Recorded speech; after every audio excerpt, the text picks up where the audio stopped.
When people think about 911 calls, they imagine chaos on the caller's side, screaming, panic, desperation.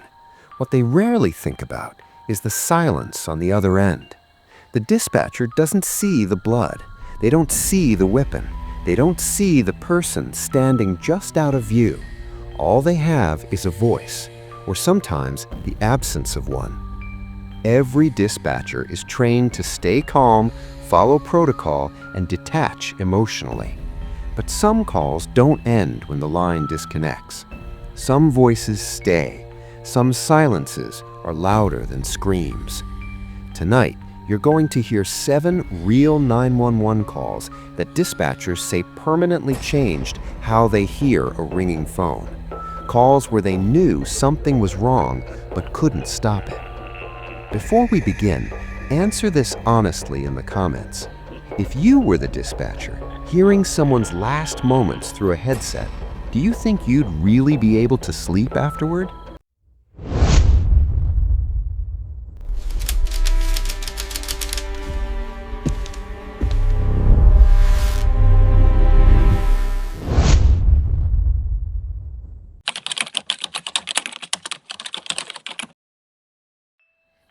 The dispatcher had already been on duty for nearly 6 hours when the call came through. It didn't trigger any alerts, no red flags, no priority tone, just a routine incoming line from a quiet residential neighborhood, the kind of call that usually ended with a wrong number or a noise complaint. She answered the way she always did, calm, controlled, professional. "Emergency services, what's your location?" At first, there was no response, only breathing. Not loud, not frantic. Slow, measured, but unsteady, like someone trying very hard to stay quiet. The dispatcher waited a few seconds, then repeated herself. "Ma'am, I can hear you. Are you able to speak?" Another pause.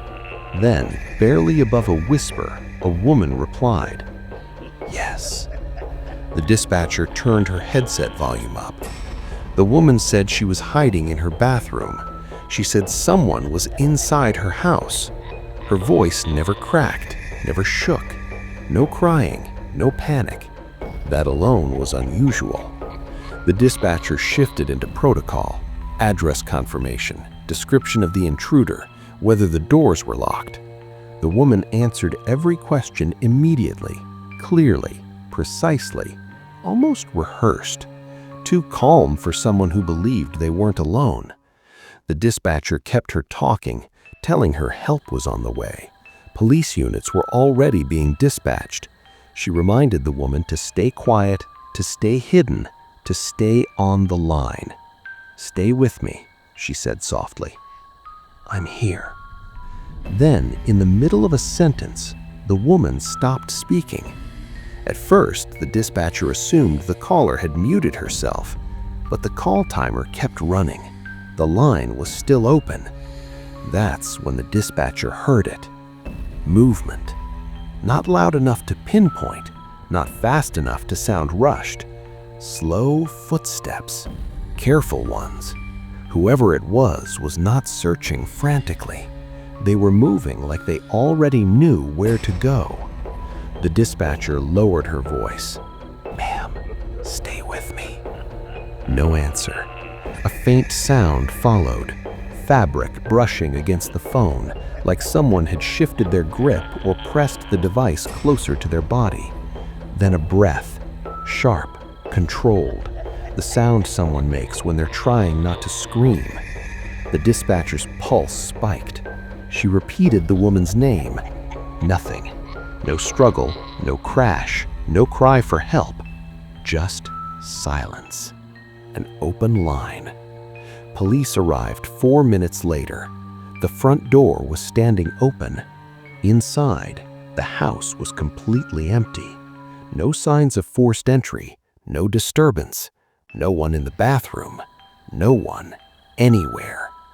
Later, when the dispatcher followed up on the report, she learned something that still made her stomach turn. The woman had moved out weeks earlier. The house was supposed to be vacant. No missing person report was ever filed. No suspect was identified. No explanation was ever found. But what haunts the dispatcher to this day isn't the silence. It's the fact that the call never disconnected on its own.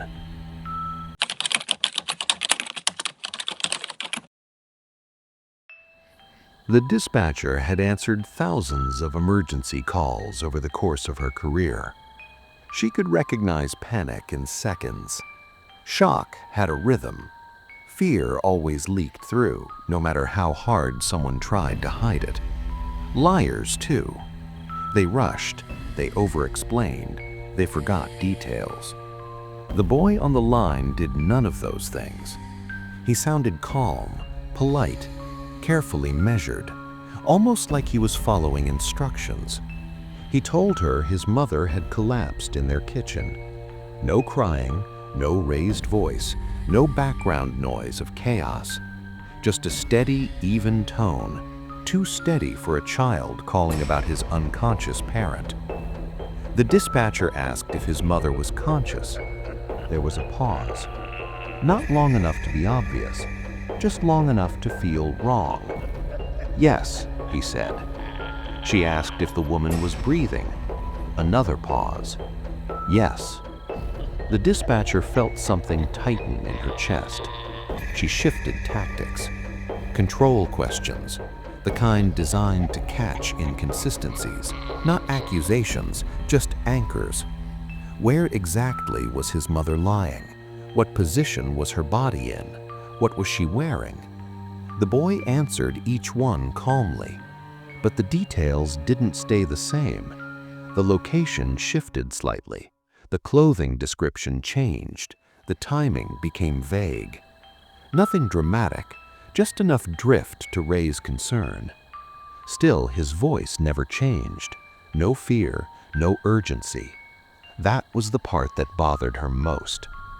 Then it happened. The dispatcher was mid-typing when she heard the boy speak again, quieter this time, not to her. She wasn't supposed to wake up yet. The words were soft, casual, like a mistake said out loud. The dispatcher froze. Her fingers hovered over the keyboard. "Sweetheart," she said carefully, "can you repeat that?" Silence. The line disconnected. Emergency units were dispatched immediately. When they arrived, they found the mother barely alive, lying on the kitchen floor. She had taken pills. An empty bottle was discovered hidden deep in the trash. Doctors confirmed that if help had arrived even minutes later, she wouldn't have survived. The boy eventually admitted everything. He had practiced the call over and over, what to say, how to sound calm, where to pause. He said he didn't expect her to wake up so soon. The dispatcher later said the crime itself wasn't what stayed with her. It was the voice, how controlled it was, how polite, how perfectly calm a child could sound while lying about something meant to kill.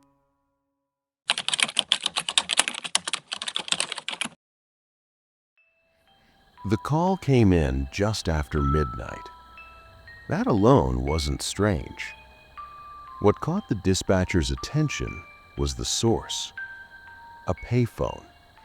Most of them had been removed years ago, quietly disappearing from highways and forgotten towns. But this one still existed, standing alone outside a closed gas station off a rural stretch of road where traffic thinned after dark. She remembered glancing at the location and thinking how isolated it sounded. When she answered, a man spoke. His voice was flat, distant, like it was coming from very far away. He said he thought he'd been in an accident.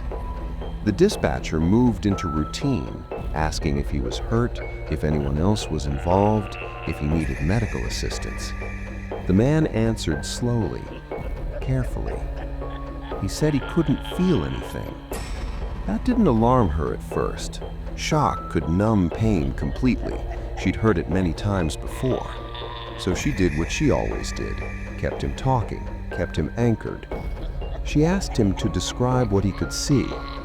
There was a pause. Then he said something that made her stomach tighten.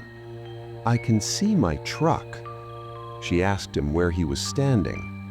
Another pause, longer this time. "I don't think I'm standing," he said.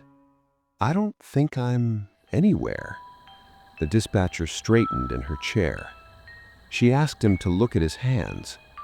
"I can't see them," he replied. Her fingers moved faster over the keyboard as she assured him help was on the way. Troopers had been dispatched. EMS was en route.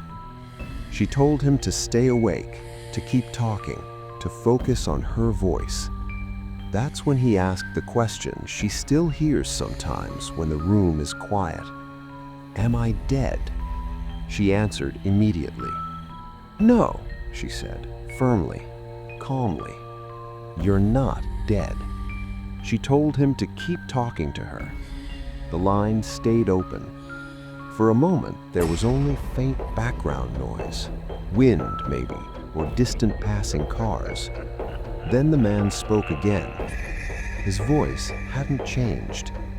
"I can hear them working on me," he said. The dispatcher felt a chill run up her arms.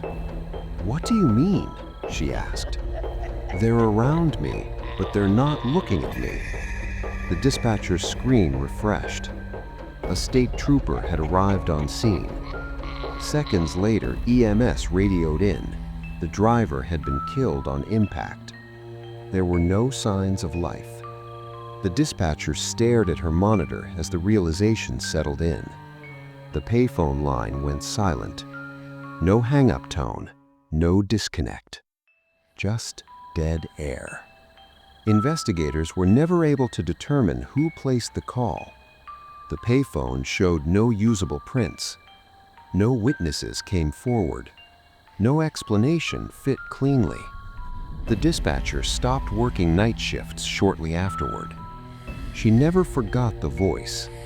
Not panicked, not afraid, just distant, like someone calling from a place they didn't fully understand yet.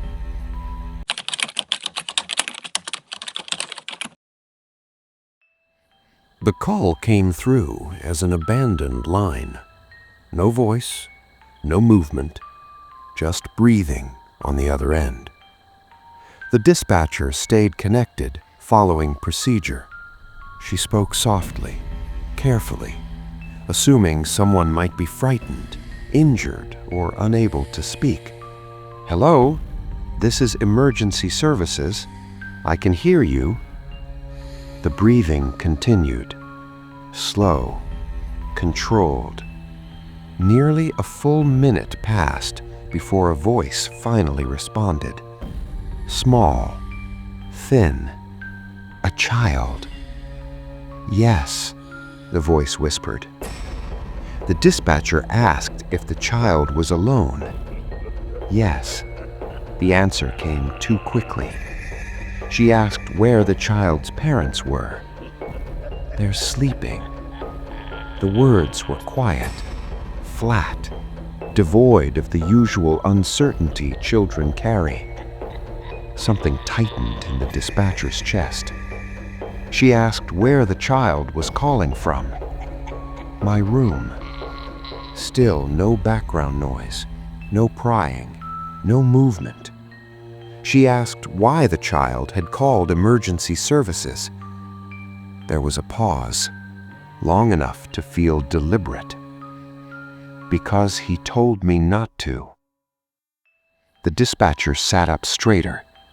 "Who told you that?" she asked gently. Silence. She kept her voice calm, encouraging, reassuring.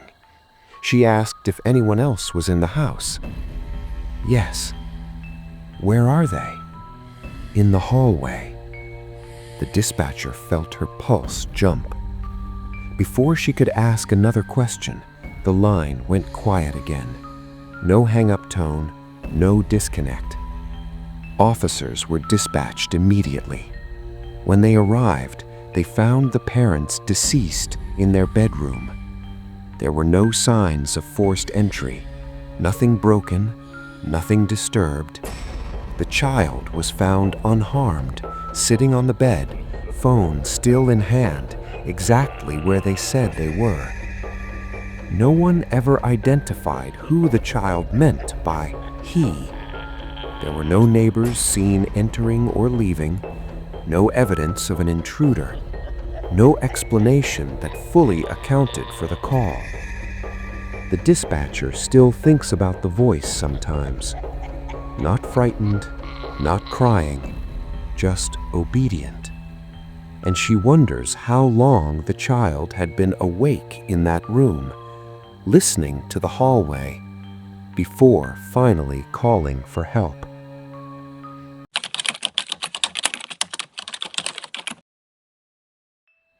The dispatcher knew something was wrong almost immediately. The woman on the line kept repeating that there was no emergency, that she had dialed by mistake, that everything was fine.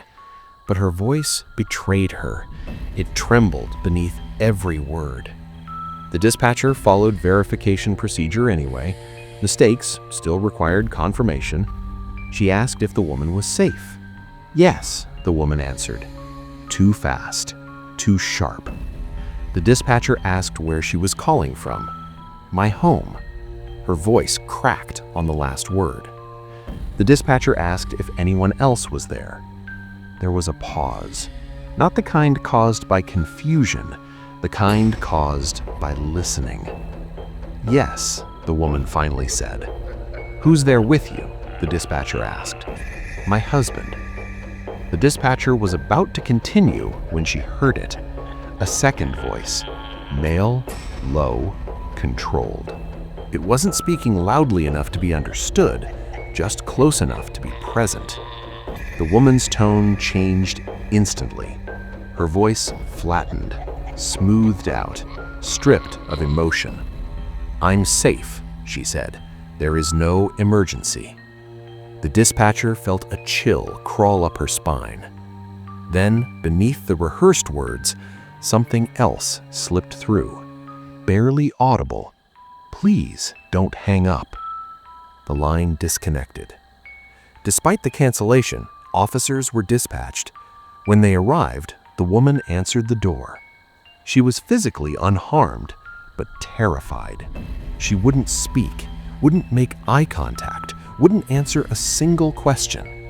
Her hands shook the entire time. There were no visible injuries, no signs of forced entry, no reason on paper to intervene. The report was closed. Weeks later, another call came in from the same address, same number. This time, no one spoke. No whispered corrections, no pleas, just a brief open line, and then silence. Responding officers arrived to find the front door closed. Inside, the woman never made it to the phone. The dispatcher says the hardest calls aren't the ones filled with screaming. They're the ones where fear has to be hidden, where every word is monitored, where someone is forced to sound calm while begging for help the only way they safely can.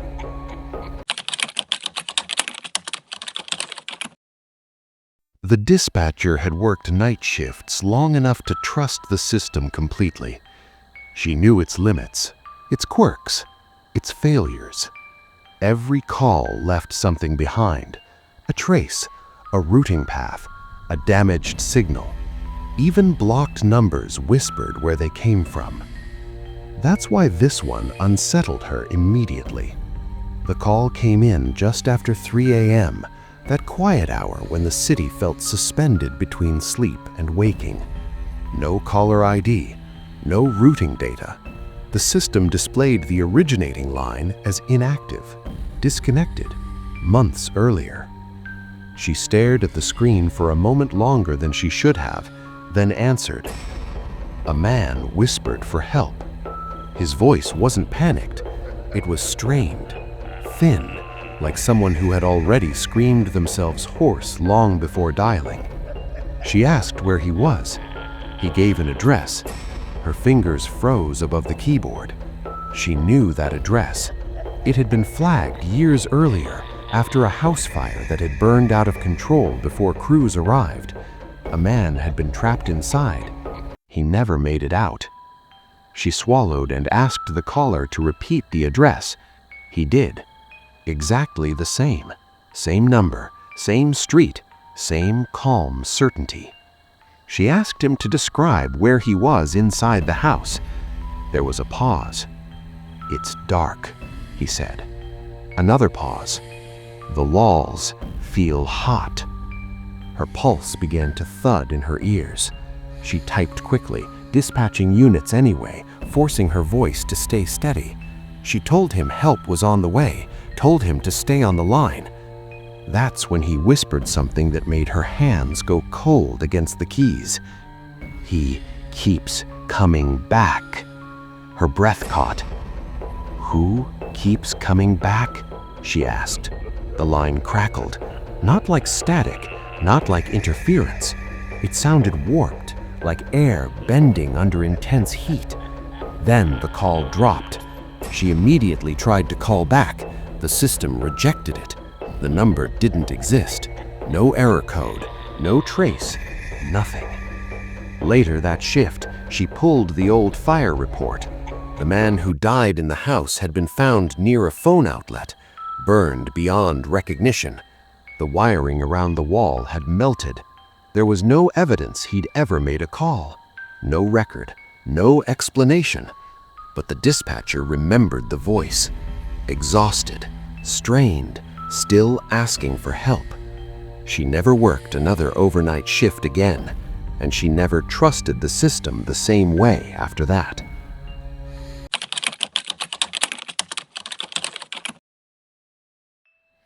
The call came near the end of a long shift.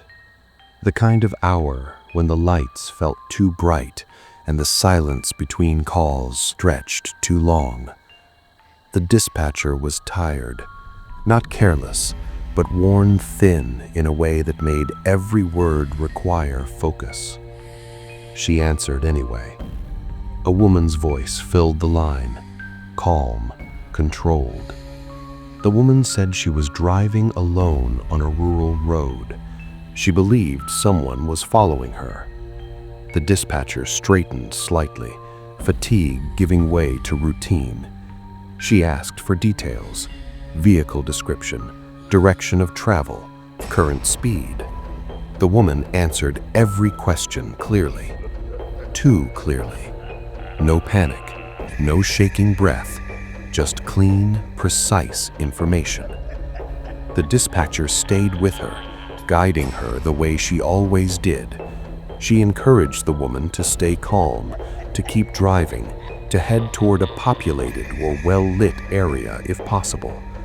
Everything sounded stable. Then the woman said something that made the dispatcher sit upright in her chair.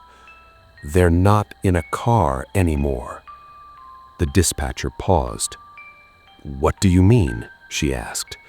The woman's breathing changed, uneven now, shallow. "They pulled over," she said. The dispatcher's fingers tightened around her pen. "And now?" she asked. "They're running." The dispatcher's voice sharpened, not panicked, but firm. "Lock your doors. Keep driving.